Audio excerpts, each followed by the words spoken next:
My name is Esther HC, and I'm the chief curator here at Union Hall.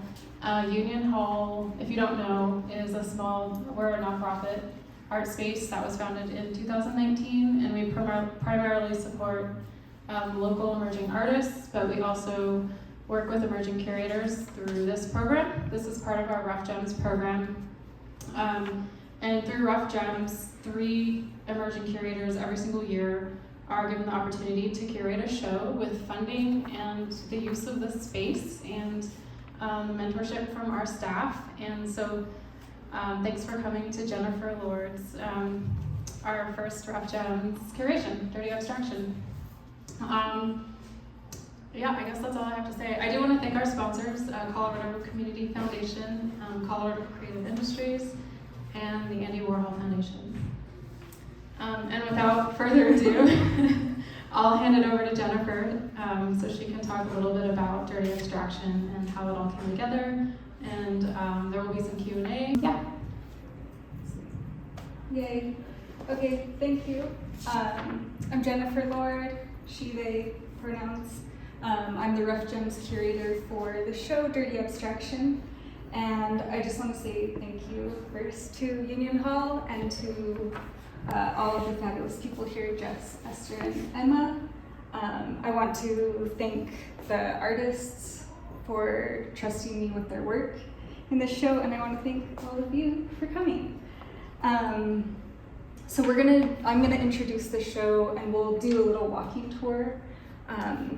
We'll move through the space, and then we'll have Q&A from the audience. We have Noah Travis Phillips here, he, they pronouns. And then we have Joan Anderson and Claire A. Warden in our pockets on phones. And then I'm happy to discuss the other artists' work who couldn't be here. Anthony Garcia Sr., Jen Wollner, and Paula Damasceno. So the desire behind Dirty Abstraction was to think about abstraction as a socially, emotionally, politically, and spiritually powerful aesthetic, which for me is where the dirtiness or complexity enters into the dialogue of abstract art. I articulated a lot of my intentions in the curatorial statement. The long version is available online. The short version is in the gallery guide.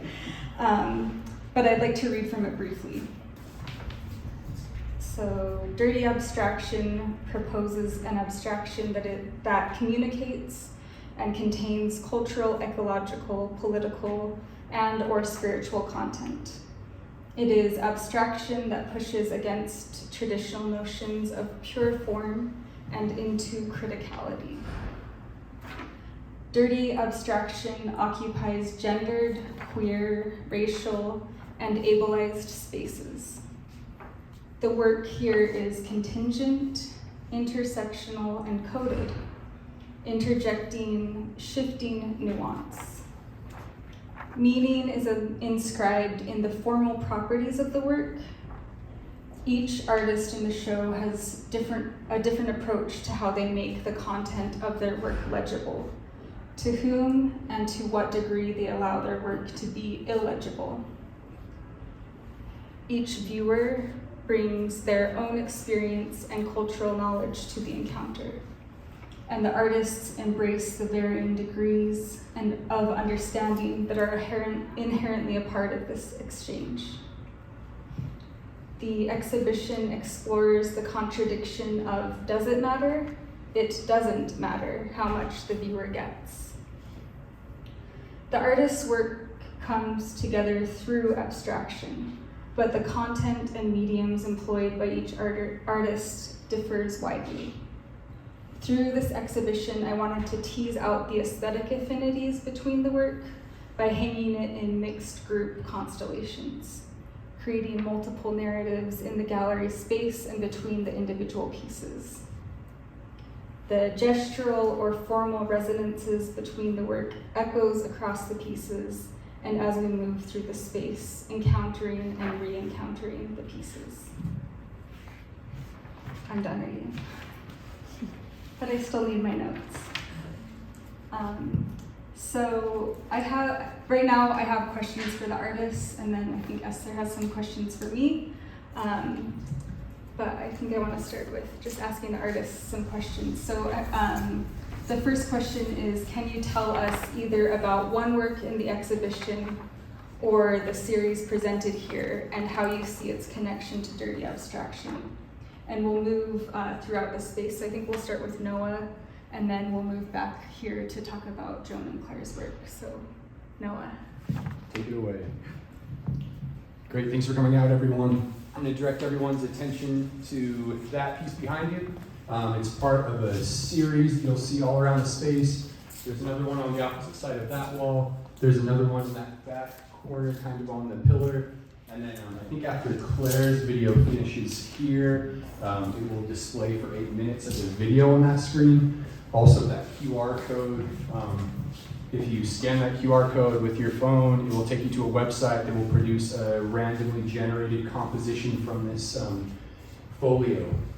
I am supposed to talk about how this connects to Dirty Abstraction. So to me, Dirty Abstraction is all about abstract artwork that has something going on beyond its appearance or beyond kind of like that superficial element. And so this series is called The Screaming Weathers. And for me, it's all about weather. And living in Boulder, I feel like right there against the mountains, I get a very specific kind of experience of the weather, right? As the mountains interface with the plains there, it's a really dynamic zone for weather phenomena. And I'm enamored of the weather and kind of the sublime experience of being like immersed in it all the time. And so I made this folio of 100, it's about 187 different drawings, and there it is as a video. I made this folio of 187 different drawings that were kind of about different weather phenomena. So you can imagine wind, and you can imagine clouds, and you can imagine various kinds of precipitation. Hopefully you can imagine even like temperature variations or something. And then I was also, though, of course, as I'm experiencing external, climate-based weather, I'm also experiencing internal, like emotional weather. To me, those things often really mirror one another, right? I feel like on a blustery day, we experience other blustery people or something.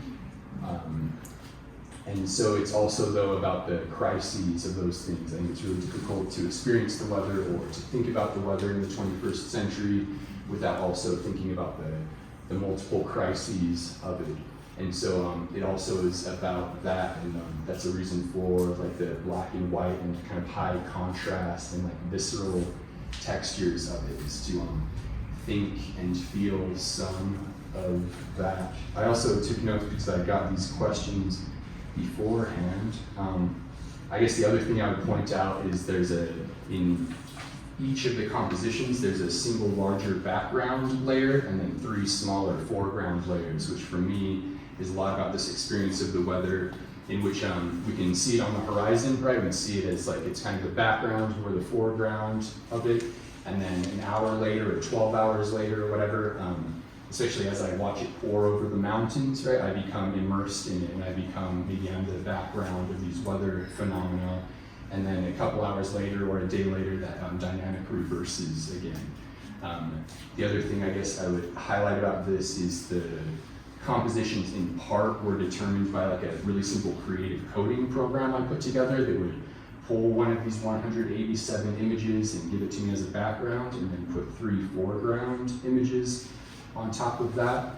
And for me, that was, I guess, like a formal or a process decision that helped the composition of this series resemble the lack of control that we have over the weather.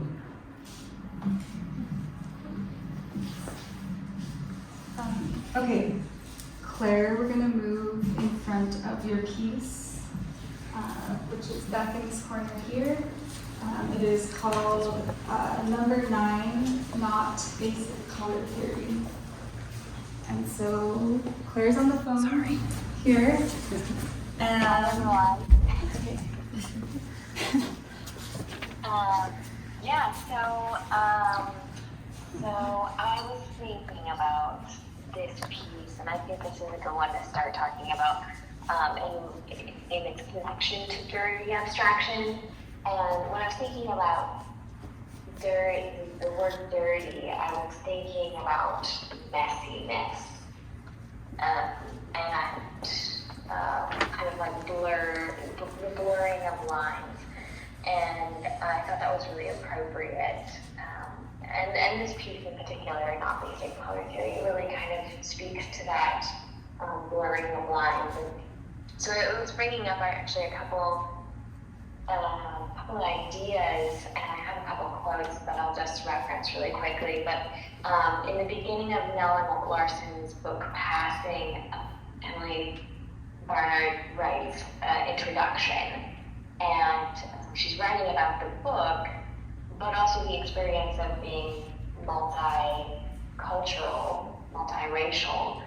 And she says that it dramatizes the impossibility of self-invention in a society in which nuance and ambiguity are considered fatal threats to the social order. And nuance and ambiguity are something that out of that phrase, really just kind of focused in on as far as the importance of abstraction and what abstraction can do when making portraits, which all of this work I view as portraits. And I actually spent several hours talking to a friend of mine who ended up writing an article which features this piece in the article. And he really takes a lot of my ideas that I can talk for way too long about, and really said something very succinct about this piece, where he talks about the title of this piece. The absence of color theory's traditional wheel gives us a hint that she'll challenge us to investigate further. At first, her work asks us to ponder how we perceive and understand color, how these concepts define our ability or more inability to blend and fuse when the primary keys are out of view. And all of this work is either inspired by a personal experience or my own research based on questions that I have. And this piece in particular came after an experience where my family was out. I have a multi-ethnic, multicultural family. After my family was out and someone was questioning our skin tones and how we could possibly be related to each other. And I think that kind of ties into this idea of self-invention in a society that resists nuance and ambiguity. It's a threat to the social order. And thinking about that in the context of dirty abstraction, I think that really starts to blur these lines or these ideas or these expectations when viewing artwork, but also when viewing our perception of other people, right? Trying to categorize and then resisting categorization. Thank you so much, Claire. Okay, Joan, we're by all of your artworks, and so you tell us what you want to talk about. Hi, can you hear me? Yes, we can hear you. Okay, good. I would like to speak about both of the pieces that are hanging on the armatures, the canvas pieces on the armatures. They're related. They are both from a series of 8 pieces. And when their title, the subtitle, comes from, it's something between a garment, a being, and skin. And that comes from, when I first did this series, I sent photographs to a friend, and she wrote back and said, they look like something between a garment, a being, and skin. And that was so accurate to me in how they felt. they feel as though they have come a long way from someplace else. And I think that's the aspect of dirty abstraction, that they're not, in a sense, they're not from here, and I find them continually mysterious. I remember reading a quote by Robert Motherwell. He was talking about one of the early shows of abstract expressionism, and he was helping a friend hang a show in New York, and at one point the friend came up to him and grabbed him by the lapels and said, "You've got to tell me if these paintings are any good. And if they aren't, if you don't think they are, I'm taking the show down right now. I'm not going to do it." And it struck me that there is an aspect to abstract painting where we're navigating by some other means. And now we've had, 70 years or more of abstract painting, so we feel slightly acclimated to it. And yet I feel like there is still the experience from my side as a painter of being in suspect terrain. Where am I? What do these mean? Who are they? They feel like a who, not a what or a thing. So I have really appreciated Jennifer's publication and using the word dirty with abstraction as this kind of, in a sense, a kind of a renegade influence. And so I feel like that these two paintings, I hesitate to even call them paintings. These two pieces in particular feel renegade to me in the scope of even how I work. So, thank you, Jennifer. Thanks, Joan. Okay, so my next question for the artists, which I'm going to have Joan start with, because she has a really great quote, is what is your relationship to beauty? You're on, Joan. Okay, thank you. My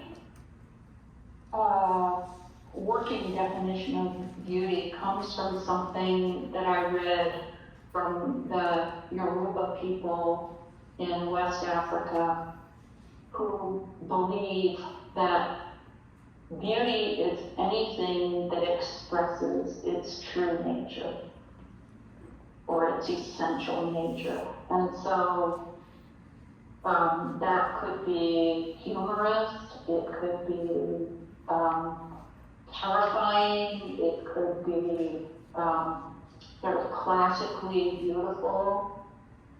And I particularly like things that have a sharpness to them, almost like a blade-like quality that cuts my discursive, rambling mind, that brings me right into the moment of looking at the piece. So those are the things that I find most beautiful. Thanks again, Joan. Okay, Noah or Claire, who wants to go next? Can you mix up Okay, this Noah's phone gonna talk? go. Let's mix up this phone talk a little bit. Maybe we look at this one then, as I referred my notes briefly. What is my relationship to beauty? For me, this has the potential to become this like massive, profound question, right? What is my relationship to beauty? And I don't usually necessarily think about beauty in quotes or something. I don't think, especially when I'm making a picture like this, I'm not thinking like, I want this to be beautiful. But I do think about things looking a certain way, right? We have a certain like desired like aesthetic outcome or something that we're going for. I can really agree with Joan that universal beauty is not the thing usually, right? Like our universal standards of beauty, usually like no offense to universally beautiful people, but it's not that interesting most of the time. And instead, I think that things that like Joan said, are revealing their are even reveling in their like true nature are like the most beautiful things that I get to experience, things that are most authentic or most sincere or most true. I guess to me the weather that these things are based on is really beautiful and is really like gives me an experience of the sublime or something, right? Something that's I don't know, it's a hyper object. It's incomprehensible to some degree. It's like I can't completely get my mind around it. Those kinds of things are beautiful. Maybe that's a quality similar to what Joan was just describing. It's like having this cutting quality that's able to like pierce our like usual kind of like rambling mind. I also think a lot about subjective aesthetic tastes, right? Like our most individual tastes are the things that like make our art or make our aesthetic. It's a thing that as a teacher I'm most concerned with cultivating in my students, is for them to play to their strengths and really like notice their aesthetic proclivities and like amplify those, if anything. And so I think like the best thing that any of us can do is to embrace those like unique, diverse standards of what we find like attractive or beautiful or interesting. It's maybe like a really like utopian idea or something, maybe very idealistic, but I think that the more that we can like focus on those things, the more kind of like possibility there is for something in the world to shift or to change. Okay, Claire, what is your relationship to beauty? I think this is a great question.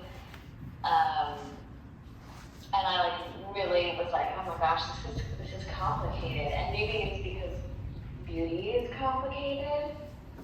I've had discussions or had conversations with some friends and who are artists, and I've heard them cringe at having their work described as beautiful. And I was just showing my students like a video of an artist, and even in this video, this artist said, somebody had called his work beautiful, and then he, exclaimed back, beauty is an empty signifier. So I think there's like maybe a complicated relationship or fear or rejection of the word beauty sometimes, which I can also understand to a degree, because maybe the word is prolific, and maybe the word is common, and maybe that's what the rejection of the word beauty, maybe that's where that comes from. But I find when beauty is not looked at as just like an aesthetic, but a sensation that can be felt, those moments are not common. And I was thinking about what Joan said, something to the effect of like beauty cutting through the noise and bringing focus to a moment. And I think that really connects to this sensation of beauty. And in that sense, that reminds me of an art critic, Peter Sheldon, who recently passed, who said that beauty tends to have a touch of strangeness. And he also has this quote in an essay that he wrote that I always end up coming back to. And he says, "It's as if my molecules were violently rearranged." And I think that really gets to this cutting through the noise, or there is some sort of bodily connection to the mind, to the senses, to an experience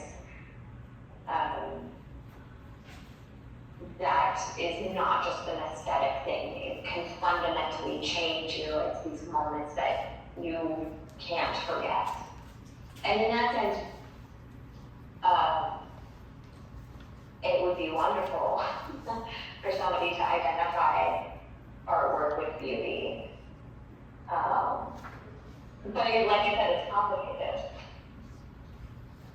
Yeah, I totally agree with you. It is complicated, and part of the reason I asked that question is because I find the show very beautiful. A lot of the works in it very beautiful, but they're also strange, and Joan said something about like you can't recognize it at first, or what are you? Who are you? And the way that the works relate to each other kind of amplify their sensation. Like I really liked that you brought in beauty as a sensation more than that is beyond just aesthetics. It's a feeling. So thank you so much. Okay, so this is a question for Claire and Noah, because on the opening night, many viewers came up to me and said, "Oh, these two artists' works are so similar." They talked about they're both black and white. They have bold and graphic qualities, but what I think is happening is. And it's like almost operating on a subconscious or like a sub-visual level, is the way that enlargement happens. There's a quality of enlarged marks and gestures in both of your work. And you use enlargement to great effect. And so without giving away all your secrets, I'm hoping that you can talk a little bit about your process and production methods. And maybe we can go over where there's a construct and Noah's piece are paired together, and we can just talk about, each of you can talk about your process. Should I start? You can start now. Start.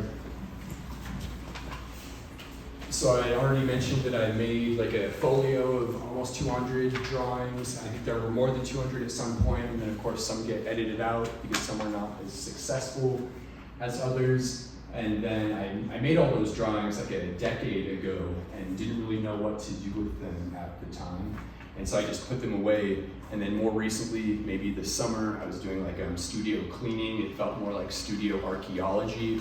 And I found that folio of drawings in like a museum box that I like to store things in, with a title that said The New Weathers. And I previously used it, I guess that was 3 years ago, during the beginning of the pandemic. It was a show for Miriam Gallery in New York called Friendly Ghost.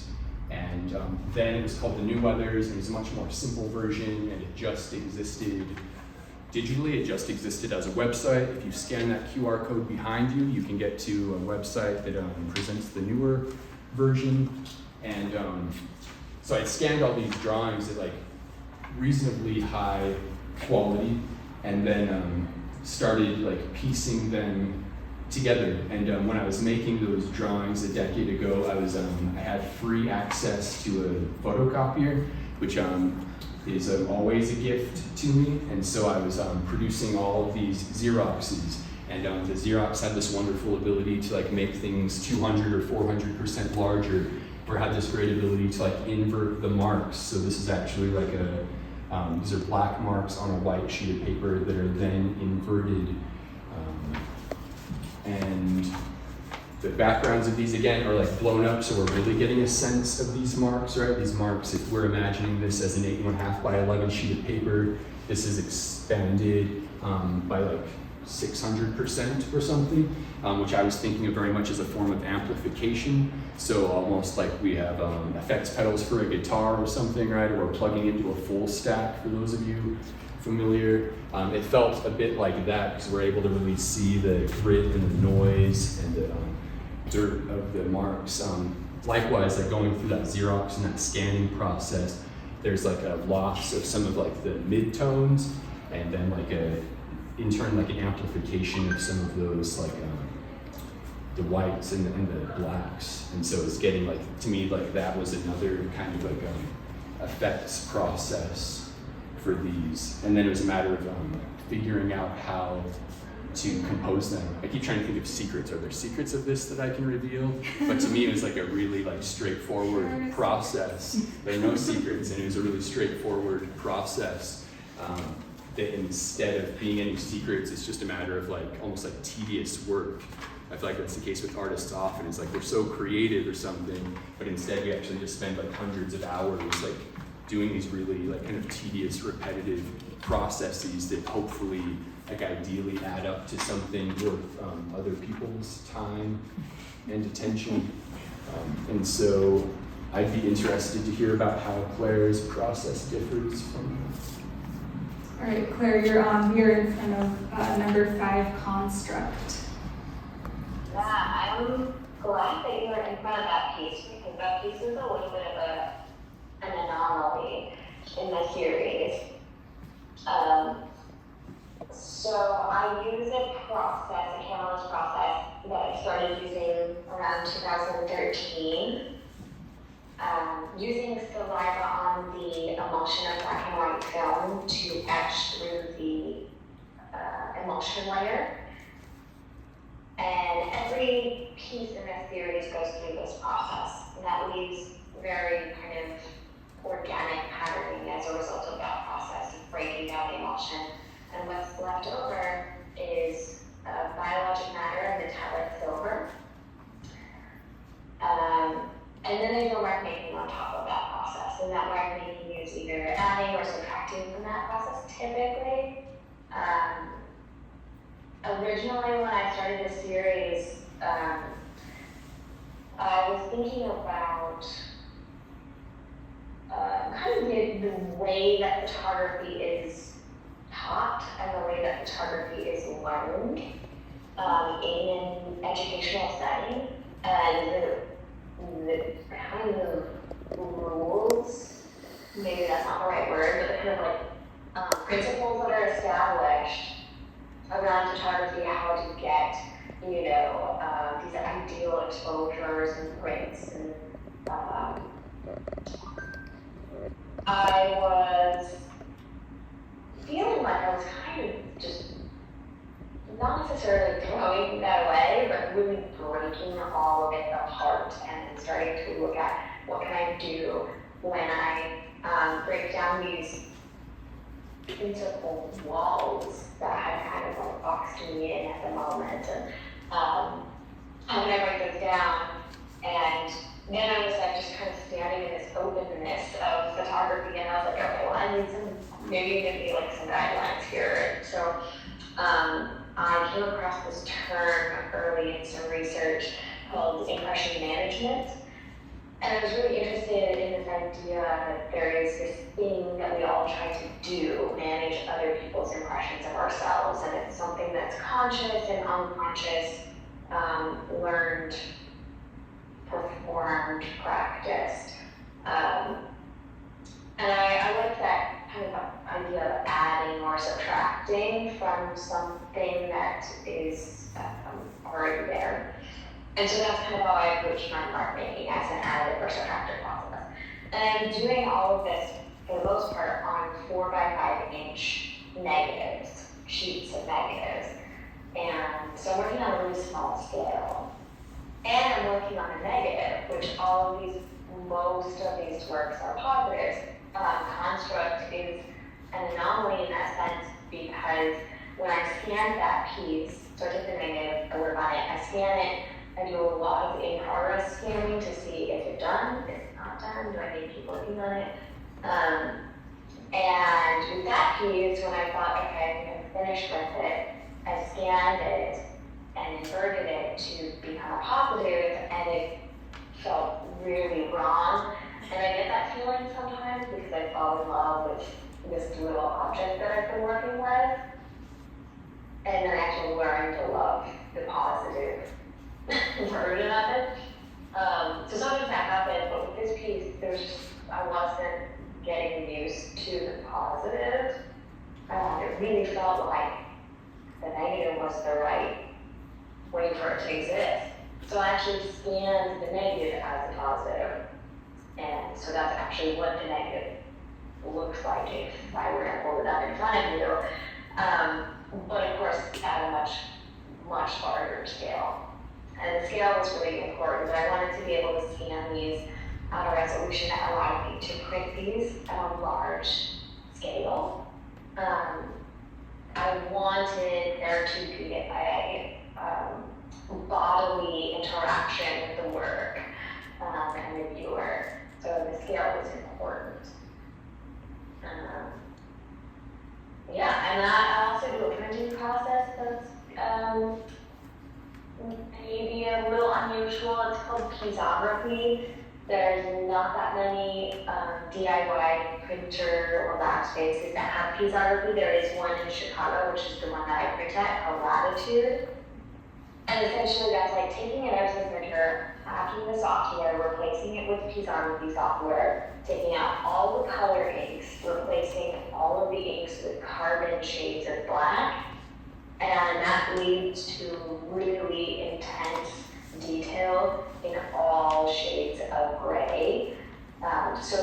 And it's great because I'm like so glad you guys are trying construct, because construct has these like really light gray tones that in a typical Epson printer, to get light gray, you might just have the light gray ink produce less dots. Whereas piezography doesn't produce less dots because they have just more array of ink tonality. So it actually has more detail in the highlights and the shadows than a normal Epson printer. Sweet, thank you so much, Claire. That's awesome. You can really see it in this work, so I am also glad we are hiring from it. It's 7:16, and I have one more question for the artists, and then we can have audience questions. If you don't mind us taking a little bit more of your time. But this is for all the artists, and I think we can start with Joan because we haven't heard from her for a minute.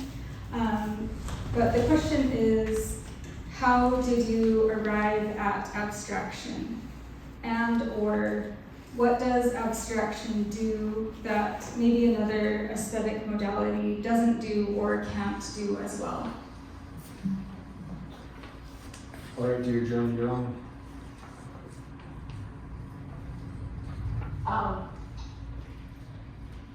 Abstraction.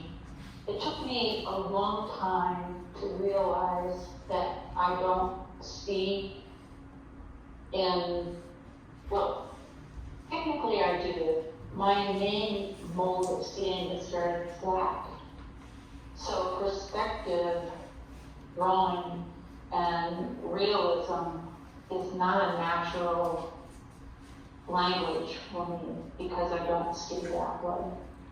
Often when I'm looking at snapshots, I flatten the space in them, so people are often wearing bizarre hats to me because something in the background of the photograph is sitting on their head. People who see deeper space think I'm crazy. What are you talking about? But my natural way of seeing is a flatter space. So, abstraction, I think initially it was pulled away from realism. And so it seems a more natural language to me. I don't necessarily use non-realistic shapes. Often body parts or clothing or forms are floating in an ambiguous landscape space that doesn't have a horizon line, perhaps. So I think for me, abstraction is a natural outcome of how I see. Okay. Great. That's great. Thank you very much, Joan. All right, Claire, we're going to go to you.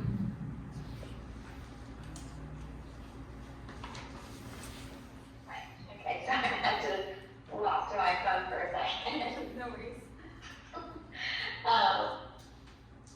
Yeah, so I mean, it's funny because just in the last year, I realized that, like when I was younger, I would go to the library and, like when I was a kid, I would go to the library and I'd go to the art section and I would spend like hours with abstract artists, like, for a long time when I was a kid, like, Thoreau was one of my favorite artists. And it's so odd to say that, like, it just occurred to me. And maybe there's something about abstraction that I had been drawn to for a lot longer than I realized. And so maybe that makes sense that there was a point in my art making that I was feeling like representational work was not communicating something that I was trying to communicate. And with the camera, this didn't allow me to do that, or allow me to do that in a way that I hadn't before. And so it's kind of like, the process becomes like uniquely qualified to address these things. And I was just reading this, I was actually just looking for this quote really quickly, but I don't know if I find it. But at the end of Fenton's Waxing White Mask, he says, "In the world I'm heading for, I'm endlessly creating myself."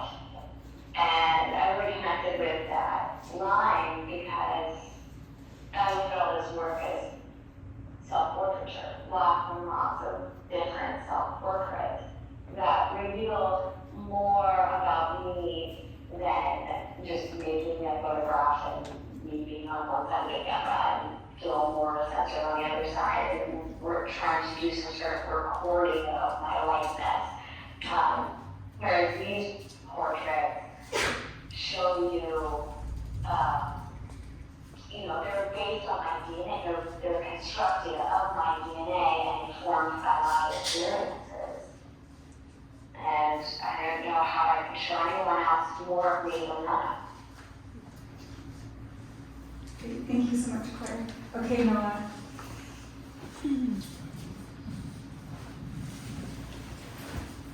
I guess I have to agree with Joan that I feel like abstract seeing, what does it say here? Abstraction, abstract art, abstract looking, abstract visual comprehension is the genesis of all other seeing, looking, and visual thinking. Or I was watching a Harmony Hammond artist talk a few days ago, and she talks about with abstraction, I'm interested in people feeling ideas and things rather than seeing content. And I think that's one of the things that abstract art or abstraction does best is it can, I don't want to necessarily use the word bypass, but it can like bypass content, or it can bypass the simple like recognition of, identifying that like you can see a particular thing in the artwork and provide other means of kind of visual comprehension. To me, abstract art can and actually does express, and like more than express, it depicts like more than visual, right? It can depict feelings and sensations, and I also am convinced, though I debate this with colleagues and students all the time, that like abstraction is what underlies all art, right? Like it's we might think of it as reducible, or we might think of it as the foundation of everything that we're looking at, whether it was kind of intentionally determined by the artist, or it's like an afterthought or just an outcome of other processes, right? Like their abstract qualities that we can look at and think about. And so rather than coming to abstract art, I always think of it as the beginning or like the genesis of whatever I'm doing.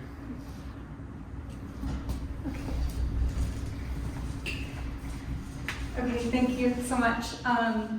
It's 7:24. This is supposed to end at 7:30. It's okay. Okay.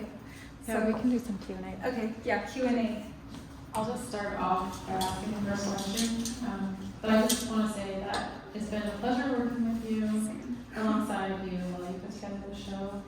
And I know you're also an artist, so I wanted to ask you, this is not a question that I told you about prior. It's not in my notes. But it's an important question. I feel like, well, I wanted to ask you, like, what was the impetus for creating this exhibition? How does that relate to your personal creative practice as an artist? Okay, thank you.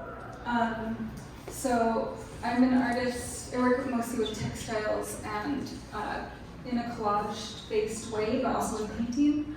And so I wanted to think explicitly about abstraction. And so I started thinking about artists I knew who I thought had really unique abstract works, and bringing them all together immediately, I started pairing them based on, I don't know, like for example, this wall here, a similarity in the horizon or the horizontal strokes, or there's other places where with Paula's work and Noah's, there's this like beautiful kind of spinning and kind of like twerked form. And so just working, I'm not sure if I'm answering this question actually, but working with all of these artists' artworks really expanded my artistic, aesthetic, etc. ways of thinking. Yeah, and it's, yeah, I also just like feel so much gratitude. I want to say that to all the artists for participating in this show and trusting me with their work, because when I started thinking of who it would actually be and picking out the works, there were, I actually thought of like Jen and Anthony were paired, or Claire and Noah were paired, and Joan and Paula were paired. But then when they got all into the space together, they did something magical with each other and just started talking amongst themselves. And it's just been such a pleasure.